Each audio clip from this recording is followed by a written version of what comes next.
Protocol অতিক্ৰমী হাতী নিয়াৰ নিৰ্দেশ দিছিল ন্যায়াধীশে। অসমকে ধৰি 6খন ৰাজ্যৰ ডিজিপিলৈ লিখা পত্ৰত ধুমুহা। ন্যায়াধীশে দিয়া পত্ৰক লৈ হতভম্ব পৰিৱেশবিদ। নিজৰ কৰ্তৃত্বৰ বাহিৰত ডিজিপিক দিয়া হৈছিল নেকি নিৰ্দেশ? তৃতীয় পক্ষৰ প্ৰভাৱৰ বাবেই এনে কৰিছিল নেকি ন্যায়াধীশে?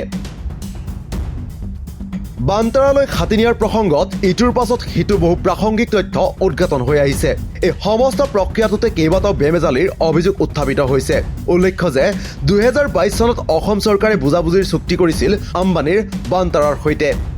সেই চুক্তি অনুসৰি বন্যপ্ৰাণী আদান প্ৰদানৰ অন্যতম চুক্তিটোৱেই আছিল যে বন্যপ্ৰাণী সংঘাত ৰোধৰ বাবে পাৰস্পৰিক আদান প্ৰদান কৰা হ'ব।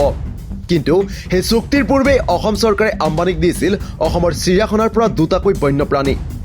তাৰ পাছতেই আম্বানীৰ ব্যক্তিগত চিৰিয়াখানালৈ অৰ্থাৎ গুজৰাটৰ জামনগৰলৈ হাতী নিয়াৰ ক্ষেত্ৰত ন্যায়াধীশে দিয়া এখন নিৰ্দেশনাক লৈ এইবাৰ সৃষ্টি হৈছে বহু প্ৰশ্নৰ।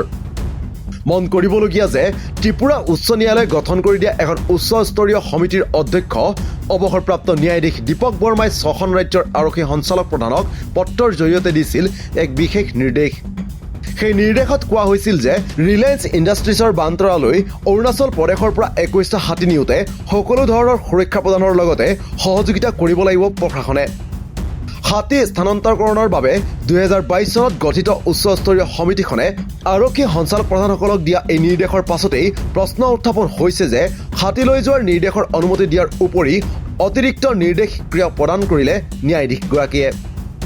আনহাতে এই নিৰ্দেশনা পত্ৰৰ পাছতেই অসন্তুষ্ট এগৰাকী শীৰ্ষ বন বিষয়াই কয় যে ন্যায়াধীশগৰাকীয়ে হাতী স্থানান্তৰকৰণৰ নিৰ্দেশ দিয়াটোতেই তেওঁৰ দায়িত্ব শেষ আছিল। কিন্তু ন্যায়াধীশ বাৰ্মাই 21টাকৈ হাতী থকা কনভয়টো অতিৰিক্ত সুৰক্ষা প্ৰদান কৰাৰ নিৰ্দেশ দিয়াৰ প্ৰয়োজন নাছিল বুলি নৰ্থ ইষ্ট নাওৰ আগত ব্যক্ত কৰিছে এগৰাকী শীৰ্ষ বন বিষয়াই।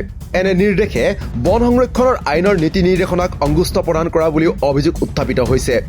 এনে পৰিস্থিতিত এতিয়া পৰিৱেশ সচেতন মহলৰ লগতে পৰিৱেশবিদসকলে সন্দেহ প্ৰকাশ কৰিছে যে কোনো তৃতীয় পক্ষৰ প্ৰভাৱৰ বাবেই ন্যায়াধীশগৰাকীয়ে আইনৰ ক্ষমতাক অপব্যৱহাৰ কৰি ব্যক্তিগত ক্ষমতালৈ পৰ্যবসিত কৰিছে। এনে ঘটনাৰ পাছত এই সম্পৰ্কত তদন্তৰো দাবী কৰিছে একাংশ পৰিৱেশবিদে।